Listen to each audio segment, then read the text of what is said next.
Bonjour et bienvenue sur votre podcast Gardons le cap, le podcast dédié aux entrepreneurs pour permettre à ceux-ci de tendre vers l'excellence et la réussite.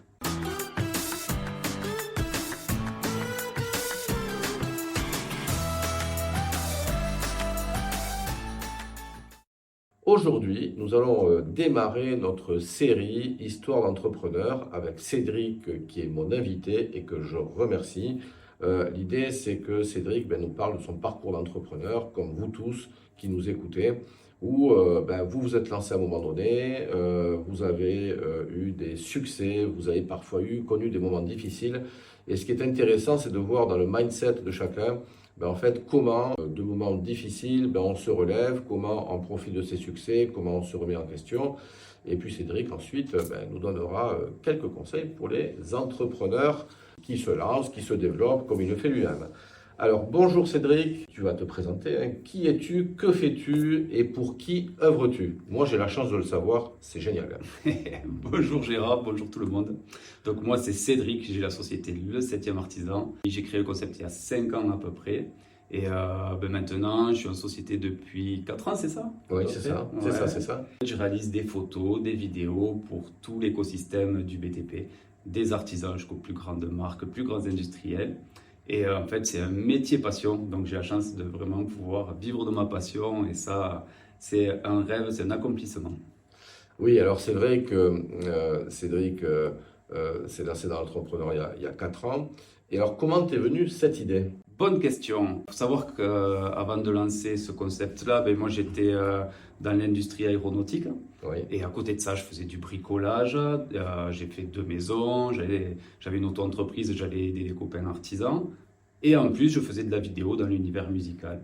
Et un jour sur un chantier, avec un copain électricien, on faisait un chantier incroyable. J'ai dit, ça faut qu'on le filme. On l'a filmé. On l'a mis sur les réseaux sociaux. Et ça a été un carton. Il a signé des contrats. J'ai d'autres copains artisans qui m'ont demandé de leur faire des vidéos. Et j'ai senti qu'il y avait un truc, peut-être un moyen d'en vivre. Et puis j'adorais ça, être sur les chantiers. J'ai commencé à faire mes premiers contrats. Donc je facturais avec l'auto-entreprise que j'utilisais pour faire les travaux. Petit à petit, j'ai vu qu'il y avait du potentiel. Et j'ai contacté via un ami qui s'appelle Jean-Bernard Vélé, Cap Manager, donc je t'ai contacté et c'est là que ça a explosé. Et oui, c'est vrai, alors moi je le relève là, j'ai une passion, une envie de contribuer, justement de contribuer, de mettre en valeur les métiers du bâtiment, c'est vraiment ta fibre, parce que c'est un métier que tu connais bien. Et donc cette adéquation, amener de la valeur à une corporation, à une clientèle précise, c'est vraiment important. Le tout après, c'est de se faire payer. Cédric, qu'est-ce qui a été facile et plus difficile dans ce parcours depuis ton démarrage? Comment tu peux expliquer ton vécu à notre auditoire? Le plus difficile, je pense qu'il y a 2 étapes. La première, c'était se facturer au bon prix. Oui. Ça a été un travail assez compliqué. Il faut savoir qu'au départ, je facturais mes prestations 400 € la vidéo, alors qu'il y avait plusieurs jours de travail, donc c'était pas du tout rentable. Et suite à un travail qu'on a fait ensemble, je suis arrivé à augmenter mes prix, à valoriser mon expertise. Et maintenant, c'est des prestations que je peux vendre jusqu'à 5 000 €. Et là, ça me permet vraiment de vivre pleinement de mon activité. Donc ça a été le premier point bloquant, c'était vraiment se vendre au bon prix parce que moi j'étais salarié, je gagnais dans les 2 000 € par mois. Je me disais quand même, vendre une prestation plus de 2 000 €, c'est pas possible, c'est un mois de salaire. Donc il y avait toujours cette barrière mentale, le syndrome de l'imposteur. Et après, il y a eu un autre point bloquant, c'est se dire à quel moment on reste sur un side project, à quel moment c'est juste un complément d'activité. Et à quel moment on se lance pleinement et on se dit allez, tant pis, je tente tout pour le tout, je quitte le CDI. Et donc ça a été les 2 points les plus compliqués parce qu'il y a derrière des discussions de famille avec ma femme et tout. Et ça a été dans la vie d'un entrepreneur des choix à faire qui n'étaient pas forcément évidents. Oui, c'est vrai, ce que tu dis Cédric, moi je vois la plupart du temps chez des gens qui se lancent et même plusieurs années après, j'ai animé une masterclass pour des esthéticiennes tout à l'heure, pour une partenaire qui coach des esthéticiennes, et dans tous les métiers, on trouve ce fameux syndrome de l'imposteur, sa légitimité.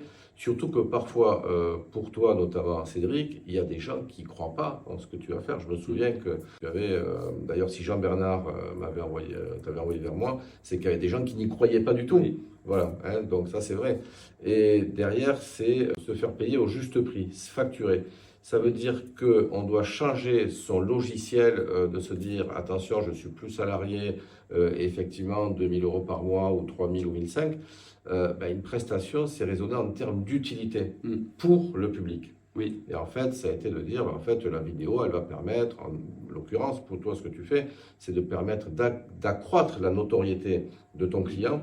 Et là, le résultat, c'est beaucoup plus que 3 000 euros. En fait, ils achètent 3 000 ou 4 000, mais derrière, c'est beaucoup plus de retour sur investissement. C'est ça. Un des exercices qu'on a fait ensemble, c'était demander à mes clients quelle était leur marge brute par chantier. Oui. Et par exemple, quelqu'un qui pose des panneaux photovoltaïques, sa marge brute moyenne était de 3 000 euros. En une vidéo, on se disait, bon, ça va être facturé une vidéo 3 000 euros. Donc, à partir du moment où il a signé un deuxième chantier grâce à la vidéo, c'est largement amorti.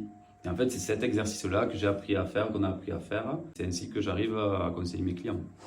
Voilà, d'accord, oui, donc voilà, ça c'est aussi important de se mettre dans la tête de sa clientèle pour savoir ce qu'elle ressent. Et plutôt qu'elle se focalise sur la facture que tu vas faire ou que vous faites, de se focaliser sur le bénéfice. Oui.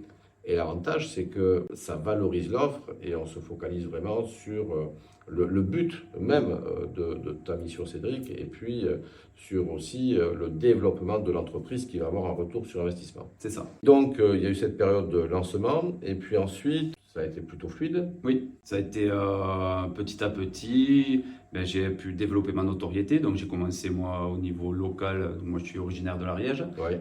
Donc, au niveau local, je travaillais avec des artisans. J'ai commencé à me faire un écosystème avec des clients, des partenaires. Et ensuite, en communiquant sur les réseaux sociaux, j'ai réussi à attirer des nouveaux prospects, des industriels, de grandes marques, donc plutôt des clients premium.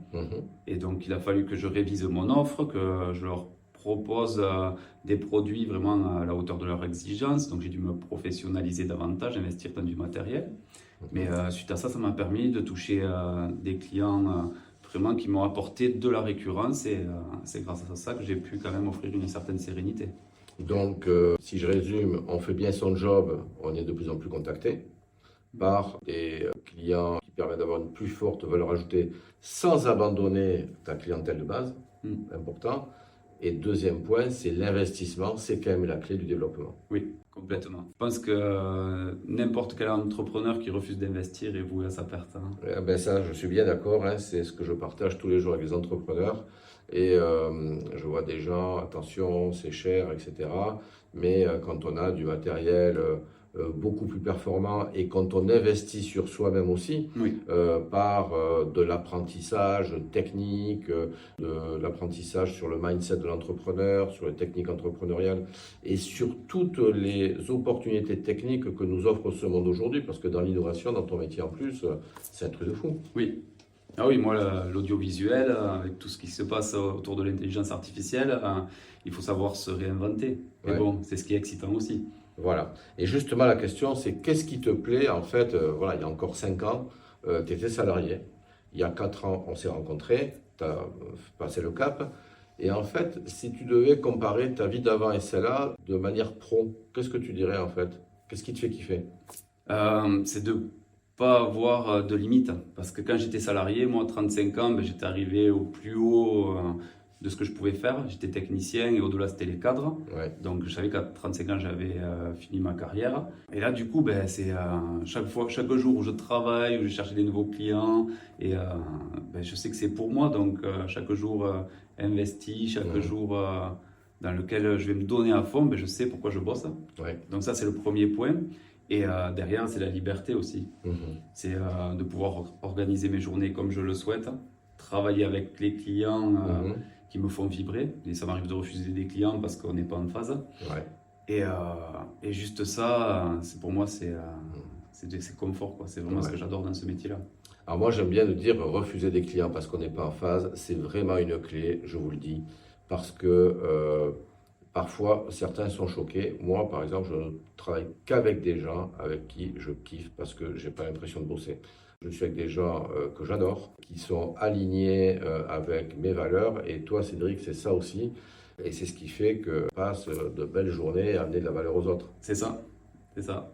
Et au-delà de ça, je ne sais pas si on peut le dire, mais ce qui me soulage, c'est de ne plus me faire fouetter dans un open space. Avec un manager là, qui est toujours énervé, à cran, qui pense à son augmentation. Ça, vraiment, ça fait plaisir. Ça, c'était la vie d'avant. Ouais, ça, c'était la vie d'avant. Moi, c'est pour ces raisons-là que, alors, je n'étais pas qu'un manager, mais je bossais dans le secteur bancaire.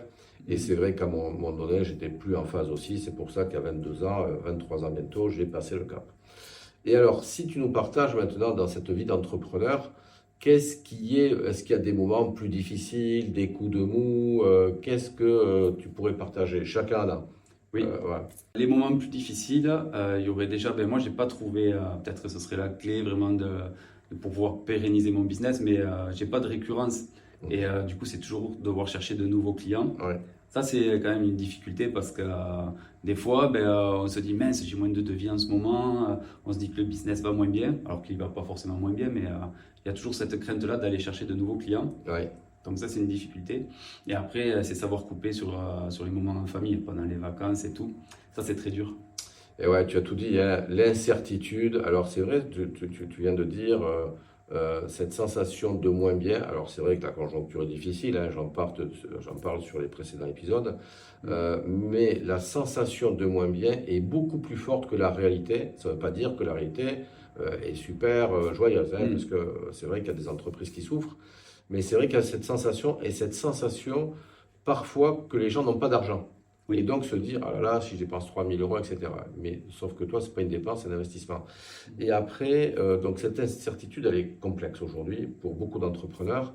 Et après, oui, tu parles de ta vie de famille, de s'occuper de toi aussi. Oui. Comment tu fais alors? Ça a été très compliqué parce qu'au début, tu te lances, tu as envie de réussir, donc tu es à fond dans ton business. Ouais.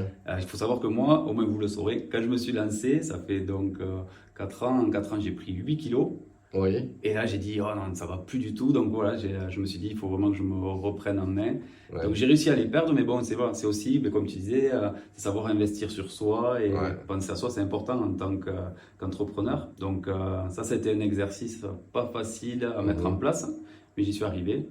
Et après, il y a tout l'aspect familial où maintenant aussi, j'arrive à couper plus facilement après m'être fait tirer les oreilles par ma femme. Et elle a bien raison, parce que sinon, à un moment donné, on fait que ça, on ne se ressource pas et on manque d'oxygène. Et c'est comme ça que je vois des entrepreneurs qui sont à bout de souffle, parce que l'entrepreneuriat, c'est un marathon rapide. Donc en fait, c'est même du fractionné. Aujourd'hui, je dis que c'est du fractionné. Je crois que j'en ai parlé au 4e ou 5e podcast. Et qu'il faut être capable d'avoir de l'intensité dans nos actions. Mais on ne peut pas courir 40 km, hein, c'est un marathon sans pause. Donc en fait, c'est courir plus vite avec plus de pauses pour avoir du rythme. Sinon, on a aujourd'hui ce qui se passe pour beaucoup d'entrepreneurs, des burn-out, des dépressions, un manque d'intérêt à un moment donné. Et moi, je vois des entrepreneurs qui veulent arrêter du jour au lendemain parce qu'ils n'en peuvent plus, alors que la boîte va bien et ils ne le voient même plus. Oui. Donc ça, c'est une clé essentielle que tu donnes, Cédric, et je te remercie. Comment tu vois tes défis pour demain, toi ? Alors, le principal défi, je sais qu'on en a parlé plusieurs fois ensemble, et c'est encore une hésitation pour moi, c'est le recrutement. Oui. Pour moi, je travaille avec beaucoup de prestataires, mais je ne me sens pas l'âme de manager. Peut-être que je l'aurai, mais je n'arrive pas à me dire est-ce qu'il faut que j'embauche ou pas. Et ça, c'est une incertitude, et ça, c'est mon principal défi pour demain. Oui, c'est le passage à j'intègre des compétences plutôt que de les sous-traiter. Et ça, c'est le vrai défi des entrepreneurs aujourd'hui qui progressent, et de se dire, oui, est-ce que je recrute, est-ce que je ne recrute pas? Parce que, outre le côté manager, il y a le côté aussi leader qu'on amène et le côté à piloter des gens. Ce n'est pas forcément évident. Donc, comment tu vas t'y prendre? Bonne question. Je pense que ça va être un coup de foudre professionnel.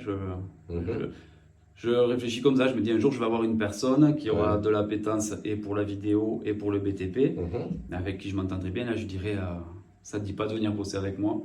Je vois que comme ça, parce que j'essaie de prendre un alternant. J'avais fait passer 14 entretiens. Souvent, la vidéo, ça les fait rêver. Par contre, le BTP... c'est pas le kiff pour eux, quoi. Ouais. Donc, c'est assez compliqué. Donc voilà, faut savoir que je suis dans une niche Mhm. et il faudrait que je trouve quelqu'un qui ait la même envie, la même passion que moi. Et alors, comment leur donner envie d'être dans ce secteur? Parce que moi, je travaille avec tout type de clientèle. 25-30%, c'est quand même du bâtiment. Mhm. Et je trouve qu'il y a des pépites à faire découvrir. Moi, je vois des gens qui font des choses absolument merveilleuses. Enfin, je ne vais pas le dire Oui, à toi parce que tu les vois tous les jours. bien sûr. Mais des réalisations incroyables. Il y a des artisans, des boîtes de bâtiments qui réalisent. Voilà. Et je me dis quand même que la vidéo, ça doit être sympa pour ces gens-là. Oui. Et après, c'est le faire comprendre justement aux gens qui sortent des écoles d'audiovisuel Mhm, et leur faire comprendre qu'il y a vraiment des talents, des pépites. C'est très formateur, en plus au niveau humain, mhm. parce que les artisans sont entiers. C'est pour ça Ouais. que d'ailleurs j'adore ce secteur. Mais après, il faut réussir à le faire comprendre à des personnes qui veulent plus faire des clips vidéo, de la Ouais. publicité pour la télé ou je sais pas, ou des UGC, des vidéos de Mhm. produits. Donc voilà, c'est ma bataille, mais je ne perds pas espoir. Non, non, non, tout à fait. Donc, moi j'aime bien parler souvent les entrepreneurs. Parfois me disent j'ai fait des erreurs ou je suis en échec. Moi je considère que l'échec c'est quand on reproduit sans arrêt la même chose. Donc je ne vais pas l'aborder là. Par contre, certains me disent j'ai fait des erreurs. Toi, si tu avais fait au moins une erreur, laquelle tu retiendrais et qu'est-ce que tu as appris à travers cette erreur? Bonne question. Si j'avais dû faire une erreur, ben, je l'ai toujours. C'est pour se vendre au bon prix. Mhm, C'est une erreur parce que j'ai des clients historiques avec qui je me suis pas forcément bien vendu au début. Et mhm, maintenant, ben, je suis pris dans un engrenage où je peux pas forcément monter mes prix parce qu'ils le comprendraient pas. mhm, Et ben, ça fait partie d'un apprentissage après de la vie mhm, d'entrepreneur. Et je l'ai encore ce problème-là, c'est que des fois je me dis non, mais ça, peut-être que j'aurais dû le vendre plus. mhm. Et ça, ben, pareil, j'ai pas encore les clés. J'ai peur de passer à côté d'un contrat parce que je vais le facturer au juste prix. D'accord. Mais tu me parles là des premiers contrats où tu facturais 400 euros la vidéo malgré toutes les heures que tu passais, ou tu parles quand même de prix un peu au-dessus? Parce que c'est Mm. vrai qu'on l'a vécu ensemble, hein, cette montée de prix où je t'avais challengé.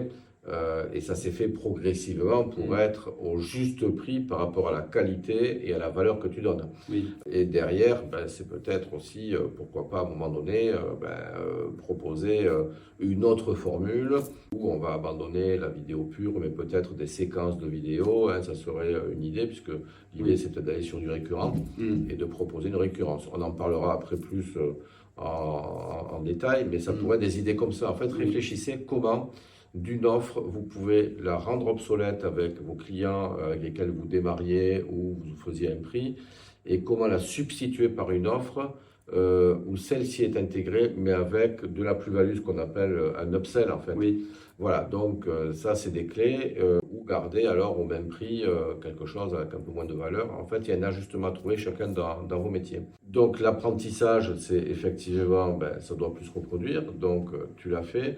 Parce qu'en fait, c'est pas. Certains me disent, ouais, mais on va arnaquer les gens. Non, vous arnaquez pas. Ça permet de faire vivre votre boîte.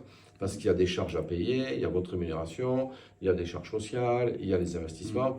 Et parfois, je vois des entrepreneurs qui exercent depuis plusieurs années, hein, qui sont toujours sur des prix bas et qui ont du mal à valoriser en fait leurs offres et qui souffrent. C'est Parce vrai. que du coup, on ne peut pas se payer, on ne peut pas faire plaisir à ses proches et on est en prison, Oui. quelque part. Voilà. Donc, très bien. Et si tu avais un conseil aujourd'hui à donner aux entrepreneurs qui démarrent ou qui se développent, qu'est-ce que, Cédric, tu dirais de ton côté?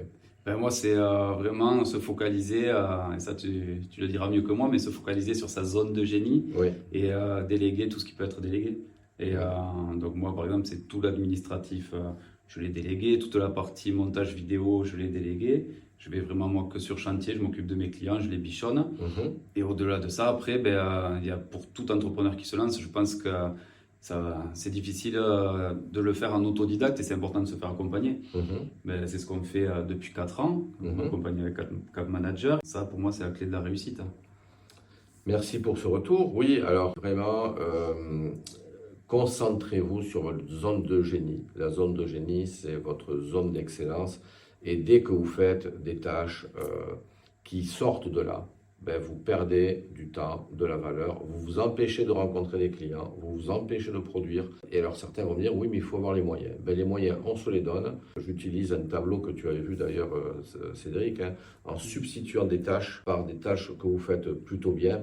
Mais en fait, la croissance, elle vient naturellement. Ça prend du temps, il n'y a pas de magie, ça demande de l'investissement, mais c'est ça. Et puis effectivement, ne pas hésiter à apprendre en fait dans tous les domaines, hein, que ce soit technique, que ce soit sur le côté entrepreneurial ou autre. Ok. Cédric, peut-être que tu as une question ou quelque chose que tu aimerais poser? Et oui, Oui. justement, j'allais te demander, d'après toi, à partir de quel moment un entrepreneur devient accompli? À partir de quel moment on se dit, bon, ben là, j'ai toutes les clés pour réussir?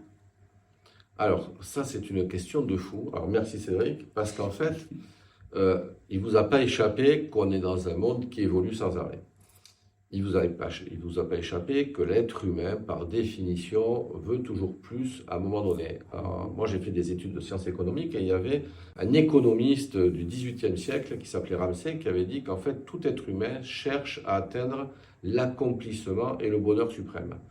Sauf qu'il disait, le souci, c'est que plus on s'en approche, plus il s'éloigne. Ah mince. Voilà. C'est-à-dire que quand on démarre, on se dit, ben tiens, si je fais 100 000 euros de chiffre, par exemple, je serai content. Puis on est à 80 000, on se dit, tiens, je vais me donner un objectif à 150, etc. Et c'est vrai que, en fait, pour moi, c'est plus abandonner, se donner une vision, être conscient de sa mission, de servir les entrepreneurs, etc. Savoir où on veut aller, c'est extrêmement important. Mais après, surtout, croître parce qu'on prend du plaisir à servir les gens, on prend du plaisir à amener avec nous des collaborateurs, à embarquer nos partenaires avec nous, et finalement de travailler avec une équipe globale en fait. Et moi, j'aime beaucoup, par exemple, réaliser en équipe des accompagnements, réfléchir sur des outils innovants. Là, par exemple, j'étais avec un pote, expert comptable, commissaire en compte, que je connais depuis très longtemps. Et on a créé un outil qui permet de montrer comment on peut gagner de l'argent sur des transformations juridiques, comment on peut donner de la valeur à des entrepreneurs. Donc voilà, ça me fait kiffer. Donc, ce qui rend finalement épanoui, c'est la trilogie entre le plaisir qu'on va avoir dans son métier. C'est important de se lever le matin, de savoir pourquoi on le fait. C'est d'avoir un minimum de rentabilité pour pouvoir se payer et pérenniser son entreprise. Et le mieux, c'est de le programmer. Et puis ensuite, je pense que d'être en apprentissage constant, parce que tout bouge tout le temps.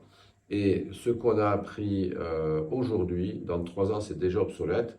Et imaginez, moi pour mon cas, où j'ai 62 ans, j'ai fini mes études il y a bientôt 40 ans. Oui. Donc si j'en étais à mon niveau de connaissance d'il y a 40 ans, je pense que je ne serais plus là sur le marché depuis longtemps. Et si on tient, c'est parce que je me forme tous les jours dans toutes les disciplines. Et voilà, moi je pense que ça, c'est vraiment cet attelage-là qui fait qu'on est accompli. Et après, je dirais quand même, pouvoir s'occuper de soi, c'est extrêmement important. Voilà. Et est-ce que les entrepreneurs d'il y a 20 ans sont les mêmes qu'aujourd'hui et seront les mêmes que demain? Je côtoie les entrepreneurs depuis le moment où je suis rentré à la banque. C'était à la fin des années 80. Donc, en fait, la constante, c'est que l'entrepreneur, on dit souvent, il faut être fou pour être entrepreneur. Moi, j'aime bien entendre ça. Il faut un grain de folie. Et souvent, les entrepreneurs vont se lancer par... c'est pas souvent l'argent qui vient. On dit souvent, les gens veulent gagner de l'argent. L'entrepreneur, il va se lancer parce qu'il a envie d'être autonome, libre et de prendre plaisir dans son métier. Et après, il faut qu'il apprenne à devenir entrepreneur. Et donc, ça, c'est toujours pareil. Sauf que c'était très simple à la fin des années 80, c'était l'autre siècle. Hein. Ouais. Voilà. Il n'y avait pas Internet, il n'y avait pas tous les médias qu'il y a aujourd'hui. Donc, pour se faire connaître, c'était plus simple, mais c'était aussi plus compliqué. Aujourd'hui, on a le choix de tout.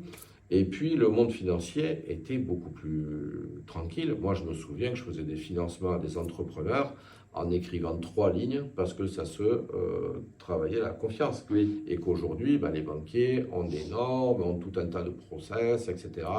Qu'aujourd'hui, pour se faire connaître, il faut savoir jouer toujours de réseau et de serrer des mains et prendre plaisir à le faire. Oui. Sinon, il ne faut surtout pas le faire.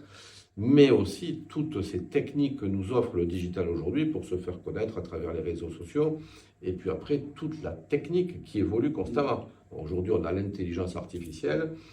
On était loin de penser, il y a une vingtaine d'années, qu'on pourrait utiliser l'intelligence artificielle, et même il y a encore 5 ans.